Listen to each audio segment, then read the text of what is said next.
पिता का नाम बेटे के नाम से ही करता है। जब बेटा होगा तभी तो पिता का नाम चलेगा, और अगर कोई संतान ही नहीं तो व्यक्ति समाप्त, उसके बाद में उसका नाम भी समाप्त हो। कम से कम गुरुदेव मेरे एक ही पुत्र हो। लिखते क्या है, गुरु इसनायो निज दुख सुख सब गुरहि सुनायो।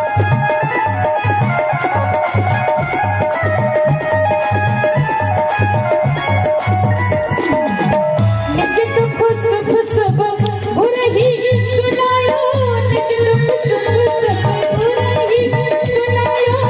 कहि वशिष्ठ बहु विधि समझायो, कहि वशिष्ठ बहु विधि समझायो।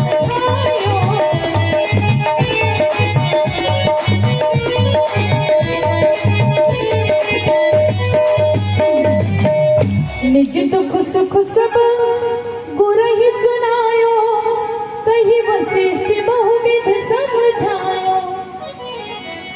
दुख सुख पूरा वृतांत राजा दशरथ जी गुरु वशिष्ठ जी को सुनाते हैं। उधर माता जी का जगह भी सो रही है। वारे माता जी आज पहले दिन है, स्वावलंबी दूसरे दिन वे जगा दो।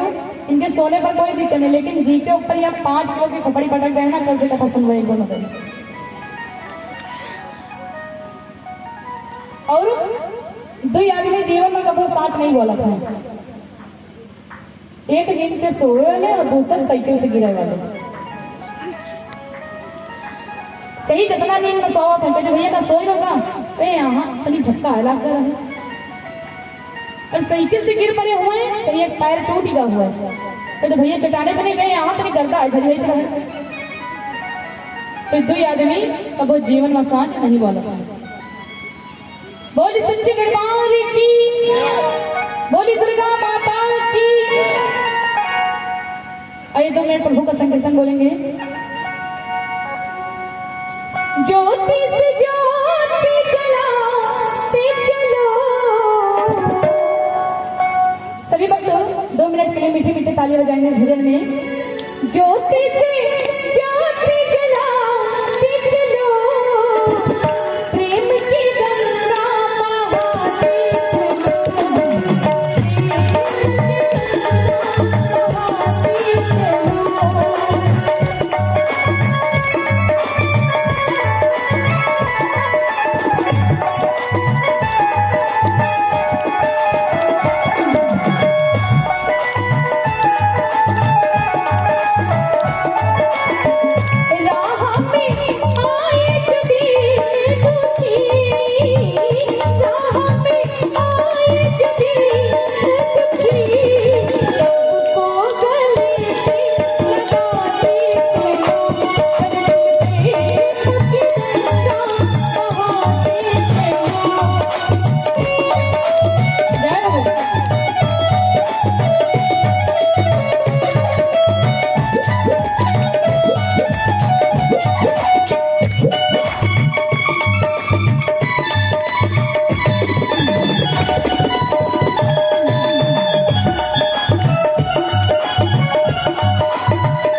वाला जिसके पूरी दुनिया ठुकरा देती है, उसके प्रभु रक्षा करते। कहते कि बड़े दुख के दिनों में वो काम आते हैं, बड़े दुख के दिनों में वो काम आते हैं, और जब कोई नहीं आता तो मेरे श्याम आते हैं।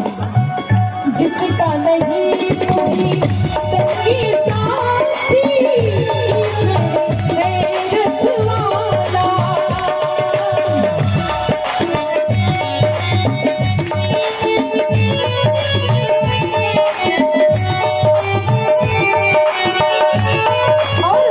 जो निर्धन है, जो निर्बल है,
ये कह रहा है बोले तुम लोग अपने लोग बैठे हो पब्लिक में। और माताओं के पास में मान लीजिए मजबूरी भई होती है, हो सकता कि उनके पतियों के नाम आ जाते हो इसलिए ना बोलती हूँ। क्योंकि एक जगह मेरी कथा चल रही थी, हम भजन कराएं, दीन दयाल बिरद संभारी हरहु नाथ मम संकट भारी। और सब माता जी बोले, सब भैया लोग बोले, लेकिन एक माता जी नहीं बोले। तुम कहे माता जी तुम काहे नहीं बोलती हो? बोले काहे? उनके पति का नाम रहे दीन दयाल, तो वैसे बोल दिए। और उनके एक पुत्र रहा है बेटा, उसका नाम रहा पप्पू।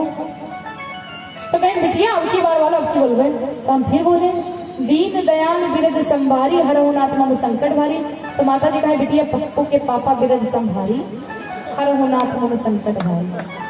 तो हम जानते हैं भाई माताओं के पास में मजबूरी होती है, इनके पतियों के नाम आ जाते, लेकिन अगर आप लोगों के पति हुई हैं तो आप लोग ना बोले। बोली सच्चे दरबार की, बोली कृष्ण कन्हैया लाल की।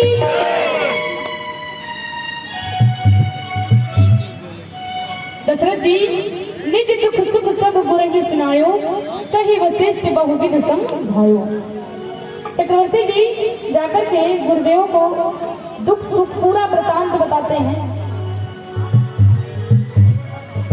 कहते कि प्रभु गुरुदेव मेरे महलों में सब कुछ है लेकिन एक संतान नहीं है, आप कोई उपाय बताइए। अब गुरु वशिष्ठ जी कहते कि सुनो राजन, अगर तुमको पुत्रों से इतनी ममता तो करिए क्या? पुत्रों से ममता है इतनी कि पुत्रेष्ट यज्ञ संविधान करो।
तो आप पूरा नाम अंकित कर लीजिएगा, बाद में लिस्ट हमको दे दीजिएगा, हम बोल देंगे।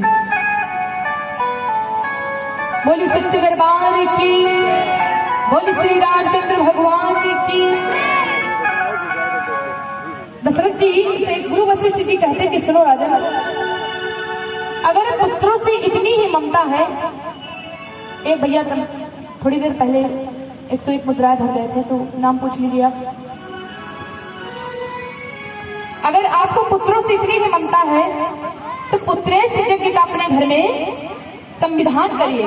और सुनो राजन, तुम्हारे किस्मत में जन्म लेकर के संतानें नहीं लिखी है, अवतार लेकर के आ सकते हैं। पाओगे 4 पुत्र राजन, भगवान विष्णु का ध्यान करो। और सुनो राजन, धरो धीर होई है सुतचारी, त्रिभुवन विदित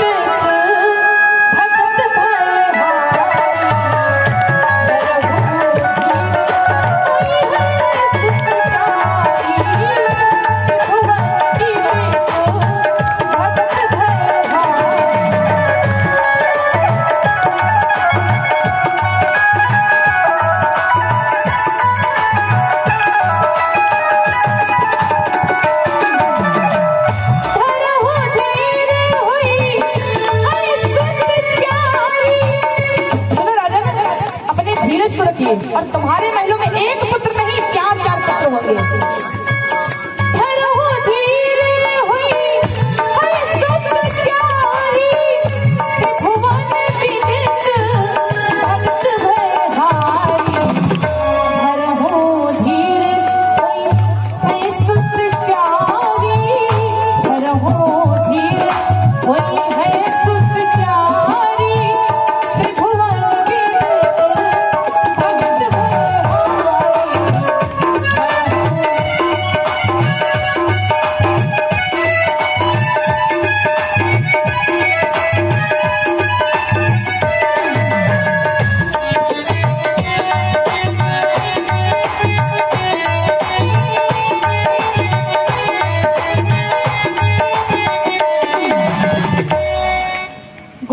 जी कहते हैं कि सुनो राजन, जरा आप अपने धीरज को तो रखिए, क्योंकि धीरज धर्म मित्र और नारी आफत काल परखियो जारी।